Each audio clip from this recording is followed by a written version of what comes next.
नमस्कार दोस्तों, आप सभी का स्टडी फॉर यूपीएससी से में स्वागत है।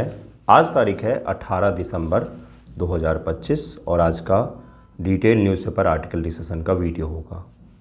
आज के वीडियो में क्या सब पढ़ेंगे हम लोग, तो एक शांति बिल के बारे में तो मैंने कल ही पढ़ा दिया था, जो आज का हेडलाइन है कि Lok Sabha passes nuclear energy bill allowing privatisation का मतलब ही कल मैंने समझाया था। और इसमें वैश्विक निवेश के साथ में प्राइवेटाइजेशन को अलाउ किया गया है। तो ये तो हमने कल पढ़ लिया था, इसके प्रोज एंड कॉन्स भी देख लिए थे कि भाई पक्ष और विपक्ष में क्या मुद्दे हो सकते हैं, क्या सवाल पूछे जा सकते हैं। ये आपके इंटरव्यू के लिए, जिनका 70 बीपीएससी का इंटरव्यू है, बहुत ही महत्वपूर्ण टॉपिक हुआ, क्योंकि यह इस तरह एक तरीके से हिस्टोरिक चेंज है। न्यूक्लियर सेक्टर में अभी तक भारत में प्राइवेट कंपनियों के अलाउ नहीं किया गया था, लेकिन कुछ उनको लिबरल नीतियां बना करके उनको अलाउ किया गया है। जो दूसरा हेडलाइन है आज की, ढाका में भारतीय जो मिशन है, भारत की जो एम्बेसी है, उसके सामने बहुत बड़ी मात्रा में प्रदर्शनकारी, कट्टरपंथी प्रदर्शनकारी, जिनको रेडिकल शब्द भारत के विदेश मंत्रालय द्वारा यूज किया जाता है, कुछ रेडिकल ग्रुप इकट्ठे हो गए। उन्होंने कहा कि बंगाली सॉइल पर भारतीय एम्बेसी नहीं रह सकते हैं। कट्टरता आपके दिमाग को बंद कर देती है, लॉक कर देती है, आप कुछ भी समझ नहीं पाते हैं। उसी प्रकार की बांग्लादेश की स्थिति अभी हो रखी है। वहाँ पर क्या हो रहा है उनको भी नहीं पता। धीरे धीरे वो पाकिस्तान बनते जा रहे हैं। बांग्लादेश कुछ वर्ष पहले तक उसकी इकॉनमी बहुत तेज़ी से ग्रो कर रही थी। एचडीआई के पैमाने पर तो वो तो एशिया में सबसे अच्छा प्रदर्शन कर रहा था, लेकिन अब स्थिति देखिए, अब ये डूबेंगे बंगाल की खाड़ी में और इनका कुछ नहीं होने जाना। तो आपसे सवाल क्या पूछेगा, अब इस पर आते हैं।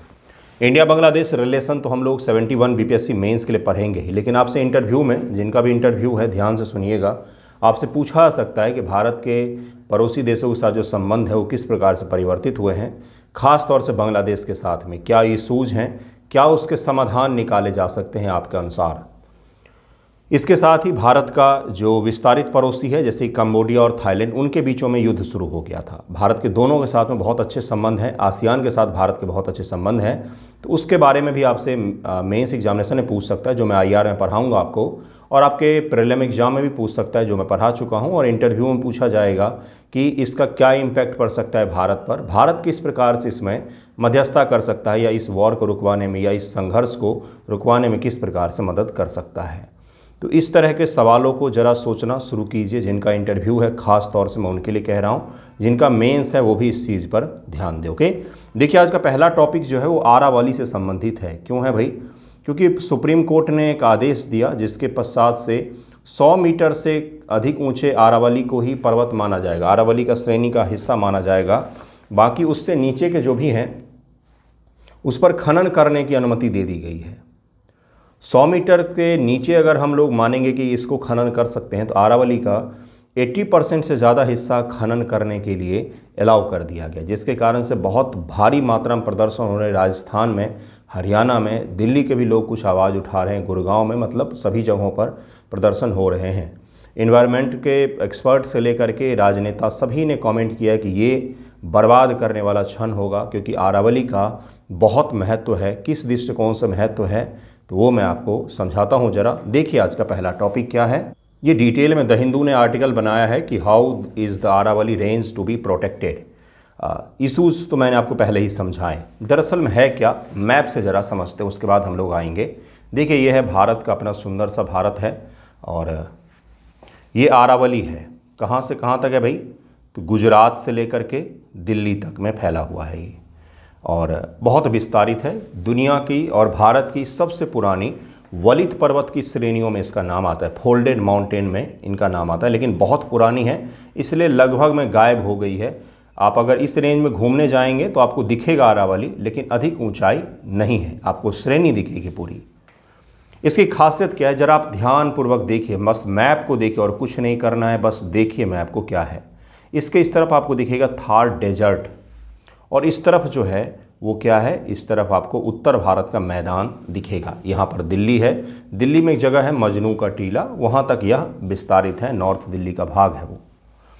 ये पूरा जो रेंज है इसको थार डेजर्ट से बचाने का काम आरावली ही करती है। आरावली के कारण ही थार डेजर्ट भी बना है, क्योंकि मानसून की हवाएं जो हैं वो आरावली को पार नहीं कर पाती हैं, जिसके कारण से अरावली के इस तरफ यानी कि पूर्व की तरफ में अच्छी वर्षा होती है, जबकि अरावली के ठीक पश्चिम में वर्षा कम होती है, क्योंकि उधर कोई अवरोधक भी बड़ा नहीं है और अरावली से जो पर्वत के उस तरफ चले भी जाते हैं बादल, वो वहाँ पर रुक नहीं पाते हैं, क्योंकि इस तरफ कोई बड़ा माउंटेन नहीं है और ये चले ही जाते हैं फिर। ठीक है, तो जो थोड़ा बहुत रोकने का काम करती है वो अरावली ही करती है, जिसके कारण से अरावली के पश्चिम के इलाकों में वर्षा 9 के बराबर में होती है, वहीं पूर्व के भागों में वर्षा देखी जाती है। तो सबसे बड़ा काम तो यही ये करती है। दूसरा काम क्या करती है, थार के डेजर्ट से उड़ने वाले जो धूल हैं, रेत की तूफानें हैं, रेत हैं, उनको रोकने का काम करती है, जिसके कारण से दिल्ली और ये जो पूरा इलाका है ये रेत की आंधी से कहीं न कहीं बचे हुए रहते हैं, धूल भरी आंधी से बचे हुए रहते हैं। हालांकि फिर भी मई के महीनों में यहाँ पर धूल भरी आंधी देखी जाती है, लेकिन बाकी साल के दौरान यह बचा हुआ रहता है इसी के कारण से। कुछ वर्ष पहले ही दिल्ली गवर्नमेंट, सेंट्रल गवर्नमेंट ने एक ग्रीन वॉल बनाने की परिकल्पना भी की थी, चूँकि दिल्ली और उसके उत्तर भारत के मैदानों को धूल भरी आंधियों से रोकना था। तो ग्रीन वॉल अर्थात यहाँ से यहाँ तक पूरा पेड़ों की ऐसी श्रृंखला लगाई जाए जो इधर से आने वाले सारे धूल कणों को रोक सके, जिससे इधर एयर पॉल्यूशन कम हो। जो प्राकृतिक है अवरोध उसको आप खनन करके ख़त्म कर देंगे और पेड़ लगाएंगे तो कितना इफ़िशियंट होगा वो आप खुद ही अंदाज़ा लगा सकते हैं। तो ये कुछ कंसर्न है, जो छोटे कंसर्न नहीं हैं, बहुत बड़े कंसर्न हैं, और इसी के कारण से बहुत बड़े स्तर पर इस चीज़ को लेकर के चर्चा हो रहा है कि भाई ये बहुत ही गलत कदम होगा। अगर इस तरह से किया जाता है, अरावली को ख़त्म किया जाता है, तो इसके लॉन्ग टर्म में बहुत बड़े नुकसान होंगे। उत्तर भारत के मैदानों में डेजर्टिफिकेशन, मरुस्थलीकरण बढ़ सकता है, मरुस्थल का विस्तार पूरब की तरफ और तेज़ी गति से होगा, वर्षा की कमी हो सकती है, सूखा पड़ सकता है इस इलाके में। उसके साथ साथ प्रदूषण की मात्रा जो है, प्रदूषण के दिनों की मात्रा जो है वो और भी ज़्यादा बढ़ जाएगी। अभी साल में अगर हम लोग अक्टूबर से लेकर के दिसंबर लास्ट तक प्रदूषण रहता है दिल्ली और इसके आसपास के इलाकों में, तो ये खिंच करके चला जाएगा अक्टूबर से लेकर के आप ले लीजिए कहाँ तक, तो मई तक के महीनों में, जब तक मानसून की शुरुआत नहीं होती है। तो ये बहुत ही ज़्यादा सीवर कंडीशन हो जाएगा, जिसमें इस एरिया में रहना मुश्किल हो जाएगा। तो ये पूरा कंसर्न का टॉपिक है, जो 2-3 राज्यों के बीच में गहन चर्चा चल रही है। केंद्र सरकार, सुप्रीम कोर्ट, सभी के सभी इन्वॉल्व हैं। यहाँ से आपसे सवाल प्रीलिम, मेंस, इंटरव्यू तीनों जगहों पर पूछा जा सकता है। अरावली पर्वतमाला भारत की सबसे प्राचीन और महत्वपूर्ण पर्वत श्रृंखलाओं में से एक है, जो गुजरात, राजस्थान 2 राज्य हो गए, हरियाणा 3 और दिल्ली को जोड़ने का काम करती है। कहाँ से? गुजरात से शुरू कीजिए और दिल्ली तक आइए। इसके बहुत सारे महत्व हैं, आर्थिक महत्व हैं, सामाजिक महत्व भी हैं इसके, उसके अलावा कल्चरल महत्व भी हैं, जैसे कि माउंट आबू जैसे खूबसूरत सा जगह जो पर्यटकों के लिए बहुत बेहद खूबसूरत सा है, वो भी अरावली रेंज में ही आता है। बहुत ही सुंदर सा जगह है वो। लगभग 692 किलोमीटर लंबी फैली हुई है। यह थार मरुस्थल के विस्तार को रोकने, अभी मैंने आपको समझाया किस प्रकार से यह विस्तार को रोकती है। देखिए ठीक इसके इस तरफ जो है वो थार डेजर्ट है, जो भारत पाकिस्तान के सीमा पर स्थित है। जैव विविधता की रक्षा महत्वपूर्ण भूमिका निभाती है। जैसे सरिस्का का नाम आपने सुना होगा, सरिस्का टाइगर रिजर्व का नाम आपने सुना होगा, वो भी इसी में है। बहुत सारी नदियों का उद्गम होता है, जैसे दिल्ली में एक नदी बहती है साहिबी करके, जिसको नाला बना दिया है, मुखर्जी नगर इसी नदी के किनारे है। तो इस प्रकार की जो नदियां हैं वो यहीं से निकलती हैं, और कई सारी ऐसी नदियां जो यमुना की सहायक नदियां हैं। अगर इन नदियों को आप सही से संरक्षित नहीं करेंगे जहाँ से निकल रही हैं, तो यमुना में भी अंततः पानी कम होगा, जिसका प्रभाव कहाँ पर पड़ेगा? यूपी एमपी के बृहद जनसंख्या वाले इलाकों पर इसका प्रभाव गहरा पड़ेगा। सुप्रीम कोर्ट ने 20 नवंबर 2024 को एक महत्वपूर्ण फैसला सुनाया। सारा जो जड़ है वो यही है, जिसमें अरावली की एक समान परिभाषा को मंजूरी दे दी गई। यूनिफॉर्म डेफिनेशन के सभी राज्यों के लिए, केंद्र के लिए अरावली किसको कहेंगे, इसका एक समान परिभाषा उन्होंने दे दिया। अब इस समान परिभाषा के कारण से ये 100 मीटर की ऊंचाई वाला नियम कर दिया गया कि भाई 100 मीटर से जहाँ पर ऊंचाई है ना अधिक, उसी को हम अरावली के पर्वत की श्रेणी मानेंगे, उसी को संरक्षित केवल किया जाएगा। बाकी उसके नीचे के जो भी हैं, भले उनकी ऊंचाई 99 मीटर ही क्यों ना हो, हम उसको खनन के लिए मंजूरी दे रहे हैं। इससे क्या होगा? 90%, 85% ज़्यादा अरावली का एरिया संरक्षण से बाहर हो जाएगा, जिस पर आसानी से खनन किया जाएगा। लेकिन पिक्चर थोड़ा सा बाकी है यहाँ पर। सुप्रीम कोर्ट ने एक फैसला और दिया कि भाई नए पट्टे जारी नहीं किए जाएंगे खनन के लिए। ध्यान दीजिएगा, पुराने पट्टों को निरस्त नहीं किया गया, कहा गया कि नए पट्टे जारी नहीं किए जाएंगे, जिससे जो पुराने कुछ लोग खनन कर रहे थे उनका एक छत्र एक अधिकार इसमें स्थापित हो जाएगा। तो जिससे ये जो पूरा है ये संरक्षण से बाहर हो जाएगा, जिसमें अंधाधुंध खनन हो सकता है और जिसके कारण से इसके लॉन्ग टर्म में बहुत गहरे इम्पैक्ट पड़ सकते हैं नॉर्थ इंडिया के प्लेन पर में। अरावली क्या है, तो अभी मैंने आपको बताया कहाँ से कहाँ तक शुरू होता है। भौगोलिक और पर्यावरणीय महत्व क्या है, यहाँ से आपसे सवाल पूछ सकते हैं ज्योग्राफिकल एंड इन्वायरमेंटल इंपॉर्टेंस इसका क्या है। तो पहला क्या करता है भाई, डेजर्टिफिकेशन को रोकता है, मरुस्थल को बनने से रोकता है, मरुस्थल के विस्तार को रोकता है।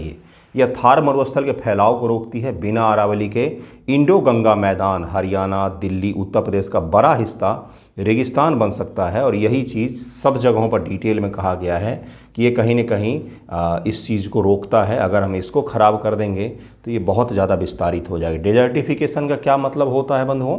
डेजर्टिफिकेशन का मतलब होता है, डेजर्ट दो प्रकार के होते हैं, एक गर्म डेजर्ट भी होते हैं और शीत डेजर्ट भी होते हैं। जैसे लद्दाख है तो वहाँ पर शीत डेजर्ट दिखेगा, आपको ठंडा मरुस्थल दिखेगा। लाहौल स्फीति जाइए, वहाँ पर ठंडा मरुस्थल दिखेगा, कुछ नहीं उपजता है, धूल और मिट्टी ही दिखेगा चारों तरफ, आपको बर्फ़ पड़ते हैं बहुत ज़्यादा, और जिसके कारण से उपज कुछ भी नहीं होती है, बारिश होती ही नहीं है ना। तो उसको क्या कहा जाता है? शीत मरुस्थल कहा जाता है। और गर्म मरुस्थल होते हैं जहाँ पर तापमान अधिक होने के कारण से और वर्षा न होने के कारण से सूखा पड़ता है। दोनों जगहों पर सूखा ही पड़ता है, लेकिन एक जगह तापमान कम होता है, एक जगह तापमान अधिक होते हैं। यानी कि वर्षा जो है वो 9 के बराबर में प्राप्त होती है इन इलाकों को, जिसके कारण से वहाँ की ज़मीन अनुपजाऊ हो जाती है, वहाँ पर बालू और रेत के कण बनने लग जाते हैं, बंजर ज़मीनें बन जाती हैं। उसको डेजर्टिफिकेशन कहा जाता है, जहाँ पर वर्षा 9 के बराबर में होती हो। तो इसमें देखिए भूमिगत जल को रिचार्ज करती है, जल संरक्षण में इसका बहुत बड़ा महत्व है। दिल्ली को 80% पानी की ज़रूरत यमुना और अन्य नदियों से पूरी होती है, जिनमें से कई सारी नदियां अरावली से निकलती हैं, या तो फिर अरावली से निकलने वाली नदियां यमुना की सहायक है। यमुना तो बंदरपूंछ से निकलती है। जैव विविधता जैसे सरिस्का टाइगर रिजर्व जैसे अभयारण्य हैं, तेंदुआ, सांभर, हिरन, सरीसृप और भी कई सारे यहाँ पर मौजूद हैं जो जैव संरक्षित क्षेत्र हैं, जिनका विनाश हो सकता है, जिनके ऊपर में गहरा इम्पैक्ट पड़ सकता है। ये क्या हो गया? भौगोलिक और पर्यावरणीय महत्व हो गया, जो बेहद ज़रूरी है इस पूरे इलाके के लिए। सबसे महत्वपूर्ण जो है किसके लिए है? इंडो गंगा के जो प्लेन है उसके लिए बहुत महत्वपूर्ण है इसका। ओके, आर्थिक महत्व की बात करें तो खनिज संसाधन जैसे चूना पत्थर, संगमरमर, जिप्सम, अब्रक, सीसा, जस्ता, तांबा बहुत प्रचुर मात्रा में पाए जाते हैं यहाँ पर। लेकिन पिछले 40 वर्षों में खनन से मिट्टी का कटाव हुआ है, वनों का विनाश हुआ है और जल स्तर में भारी गिरावट देखी गई है इस इलाके में, जिसके कारण से एक्सपर्ट ने कंसर्न जाहिर किया है। 1990 के दशक में सुप्रीम कोर्ट का कुछ फैसला है, उसको मैं बता देता हूँ। पर्यावरण मंत्रालय ने खनन प्रतिबंध नियम बनाए। 1996 में MC मेहता बनाम भारत संघ मामले में सुप्रीम कोर्ट ने दिल्ली के आसपास सैकड़ों खदानों को बंद करने का निर्देश दिया, क्योंकि क्षति अपूरणीय थी। 1990 के दशक में ये फैसला आया था। 2002 से 2009 के बीच में सुप्रीम कोर्ट ने ताजे खनन पट्टे पर प्रतिबंध लगाया। केंद्र की सशक्त समिति गठित की गई, जिसने अरावली को पर्यावरणीय रूप से संरक्षित घोषित कर दिया। 2002 से 2009 के बीच में सुप्रीम कोर्ट के आदेश आए कई सारे, उसके तहत क्रक्स ये निकला, उसका सारांश ये निकला कि उसको पर्यावरणीय रूप से संरक्षित घोषित कर दिया गया कि भाई इस पर खनन वगैरह ज़्यादा ना करें, क्योंकि यह बहुत ज़रूरी है हमारे लिए। 2019 में सुप्रीम कोर्ट ने 2009 के प्रतिबंध को हटा दिया, ठीक है। लेकिन शर्तें लगाई, सतत खनन कीजिए, लेकिन सतत तरीके से कीजिए। सतत तरीका क्या होता है भाई? तो सस्टेनेबल, जिससे नुकसान कम हो, ऐसा कहा जा रहा है। खनन से नुकसान कम होगा। EIA पर्यावरणीय प्रभाव मूल्यांकन को अनिवार्य किया गया कि आप एनवायरनमेंट असेसमेंट जो रिपोर्ट होता है, जो उसका इम्पैक्ट पड़ रहा है, उसका रिपोर्ट होता है, वो आपको अनिवार्य है बनवाना कि आप अगर खनन कर रहे हैं तो उससे क्या गहरा इम्पैक्ट पड़ रहा है। दिल्ली NCR में रह रहे होंगे तभी फॉग देख रहे होंगे बाहर, ऐसी स्थिति में अगर अरावली भी हट गया तब तो फिर आपको भी यहाँ से हटना ही पड़ेगा। 2024 का प्रमुख फैसला क्या है? इसमें एक समान परिभाषा को 2025 का फैसला है, 2025 है, ये 2025 है, जिसमें एक समान परिभाषा को अनुमति दे दी गई है, लेकिन नए खनन के पट्टों पर भी प्रतिबंध लगाया गया है और कहा गया कि सतत खनन प्रक्रिया का पालन किया जाए। यही है वो रूल, 100 मीटर का रूल है, जिसके कारण से अब यह विवाद चर्चा में आ गया है। तो अभी तक हमने क्या क्या पढ़ा, आरावली के बारे में शॉर्ट इन्फॉर्मेशन दिया मैंने आपको। दूसरा मैंने पढ़ाया सुप्रीम कोर्ट का क्या फैसला है। तीसरा हमने शॉर्ट में महत्व देखा है, जैसे पर्यावरणीय महत्व, आर्थिक महत्व देखा है। अब जरा देखिए 100 मीटर वाला रूल क्या है जिसके कारण से यह विवाद उत्पन्न हुआ है। अरावली जिले में कोई भी भू आकृतिक जो स्थानीय ऊंचाई लोकल रेप कम से कम 100 मीटर ऊंची हो, उसके ढलान और आसपास के क्षेत्र सहित अरावली का हिस्सा माना जाएगा। अगर कोई छोटा सा एरिया है जो 100 मीटर से अधिक ऊंचा है तो इसका ढलान और आसपास का एरिया जो है इसको संरक्षित मानेंगे, अरावली का हिस्सा मानेंगे। और अगर यह 99 भी हुआ तो इसको काट के हम मिला देंगे मिट्टी में, है ना। उद्देश्य क्या होगा, खनन प्रतिबंध को स्पष्ट करना, लेकिन इसमें कहा गया है कि इससे कई बड़े एरिया 90% संरक्षण क्षेत्र से बाहर हो जाएंगे। यही मैं तब से आपको कह रहा था। अब इसको समझ में आ गया होगा आपको। इससे नुकसान क्या होगा तो अभी आपको बताया है मैंने सारा नुकसान कि क्या क्या हो सकता है। अब ज़रा इसके फ़ायदे नुकसान को थोड़ा सा और बृहद तरीके से देखेंगे। रेगिस्तानीकरण, डेजर्टिफिकेशन को इन्होंने गलत किया है, मरुस्थलीकरण होता है, उसको रोकता है। सबसे पहला फ़ायदा तो यही है। दूसरा क्या है, जल संरक्षण का काम करता है, जैव विविधता का संरक्षण करता है। तीसरा है ये आर्थिक लाभ भी है, जलवायु और स्वास्थ्य पर भी गहरा प्रभाव पड़ेगा अगर इसको हटा दिया जाएगा तो। सांस्कृतिक और पर्यटन, प्राचीन स्थल जैसे अंबाजी मंदिर, माउंट आबू और पर्यटन से रोजगार इत्यादि जो है उस पर भी गहरा प्रभाव पड़ सकता है।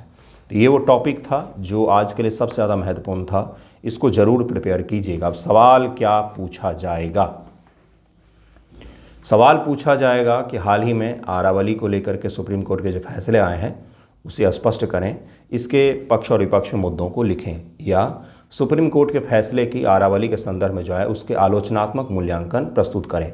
आलोचनात्मक मूल्यांकन आपसे कह सकता है, क्रिटिकली एनालाइज करें सुप्रीम कोर्ट के फैसले को। तीसरा अगर आपसे पूछ सकता है, निबंध में हम लोग जाएंगे तो आर्थिक हित बनाम पर्यावरणीय हित, ये आपसे निबंध के रूप में पूछा जा सकता है। ज़रा लिखने का प्रयास कीजिएगा, आर्थिक हित बनाम पर्यावरणीय हित, इसको ज़रा लिखने का प्रयास कीजिएगा किस प्रकार से आप लिख सकते हैं, क्योंकि भारत जैसे विकासशील देशों के लिए ये बेहद ज़रूरी होता है कि हम पर्यावरणीय हित के ऊपर में इकोनॉमिक रूप से जो हमारे लिए बेनिफिट है उसको थोड़ा सा प्रायोरिटी दिया जाए, क्योंकि यह भले ही हमें पर्यावरणीय हित को अभी इसलिए इग्नोर कर रहे हैं क्योंकि आर्थिक हित अभी ज़्यादा ज़रूरी माना जाता है गवर्नमेंट के द्वारा। तो ये तीनों आपको मैंने समझाया है कि क्या क्या पूछा जा सकता है मेंस में और आपके निबंध में। इंटरव्यू में तो नॉर्मल आपसे पूछेगा क्या है ये मुद्दा, क्या है और क्या इसके समाधान को देखते हैं, आपका नज़रिया क्या है इस क्षेत्र में। तो गवर्नमेंट के कभी भी डिसीजन को अपोज नहीं करते इंटरव्यू में। हाँ, उसमें कमियों को ज़रूर बता सकते हैं कि ये कुछ कमियां हैं, कंसर्न है, लेकिन कभी भी उसको अपोज नहीं करते हैं। पॉइंट बना लीजिएगा 5-6 पॉइंट कि आपसे अगर पूछा जाए कि क्या बोलेंगे तो आप वहाँ पर वो 5-6 पॉइंट बोल सकें। ओके, नेक्स्ट टॉपिक है INS हंस के बारे में। हंसा लिख दिया इन्होंने, और नेवी ने MH-60R ये कॉप्टर है, इसका एक स्क्वाड्रन बनाया है जिसका नाम दिया गया है और इसको कल ही शामिल किया गया इंडियन नेवी में। नई दिल्ली 18 दिसंबर 2025 भारतीय नौसेना ने गोवा के INS हंसा कह दिया जा रहा है, INS हंस भी कह सकते हैं, अपनी दूसरी second MH-60R multi role helicopter squadron के बारे में भी समझेंगे। INS 335 द ऑस्प्रोज कहा जाता है इसको। देखिए यहाँ पर लिखा होगा, ऑस्प्रेज भी कहते हैं, ऑस्प्रोज भी कहा जा रहा है, तो इसमें वो ज़रूर ध्यान में रखिएगा। ऑस्प्रेज ही सबसे सही उच्चारण जो होगा, ऑस्प्रेज ही होगा। न्यूज़ वालों ने 1-2 वीडियो देखा, उससे बोल रहे ऑस्प्रेज कहा जाता है, सही उच्चारण तो यही होता है। इसका नाम इसलिए मैं आपको बार बार बोल रहा हूँ क्योंकि आपसे प्रीलिम एग्जाम पूछेगा कि हाल ही में चर्चा में रहा ये स्क्वाड्रन है या ये शब्द है, ये किस संदर्भ में चर्चा में रहा था। हाल के दिनों में न्यूज़पेपर में देखे गए शब्द किस संदर्भ में चर्चा में रहा था, तो ये स्क्वाड्रन का नाम रखा गया है, को कमीशन किया गया। यह स्क्वाड्रन जो है MH-60R हेलीकॉप्टर संचालित करने वाली नौसेना की दूसरी इकाई होगी और गोवा में ये समारोह हुआ था, ये भी याद रखिएगा। ये जो ऑस्प्रेज है ना, ऑस्प्रीज भी कहते हैं, ऑस्प्रेज जो है ये क्या है, तो ये फिश ईटिंग एक बर्ड होती है जो समुद्रों में रहती है, उसी के नाम पर इस स्क्वाड्रन का नाम याद रखिएगा। ये भी कि भाई क्या पता पूछ ले। ऑस्प्रीज जो भी आप उच्चारण करें, ये एक बर्ड होती है, फिश ईटिंग मछली खाने वाली एक बर्ड होती है, चिड़िया होती है, जिसके नाम पर इसका नाम रखा गया है। इसका महत्व क्या है? यह कमीशनिंग नौसेना के घूर्णन विंग, रोटरी विंग, युद्ध और निगरानी क्षमता को काफ़ी मजबूत करेगा। और बताइए आपको क्या होगा इससे? नौसेना मजबूत होगी, हमारी युद्धक क्षमताओं में भी काफ़ी ज़्यादा इससे इजाफा होगा। मार्च 2024 में कोच्चि केरल में INS 323 रेजर स्कॉर्स कमीशन की गई थी। उसके बाद से दूसरी जो है वो इसी को कमीशन किया गया है। तो इन दोनों को याद रखिएगा, ऑस्प्रीज को भी याद रखिएगा, और इससे पहले जो 2023 में किया गया था उसको भी याद रखिएगा। ये दोनों के बारे में आपसे पूछा जा सकता है, और कब किया गया ये भी पूछा जा सकता है, कहाँ पर किया गया है ये भी पूछा जा सकता है। इन सभी को याद रखिएगा। कितने हेलीकॉप्टर हो सकते हैं इसमें?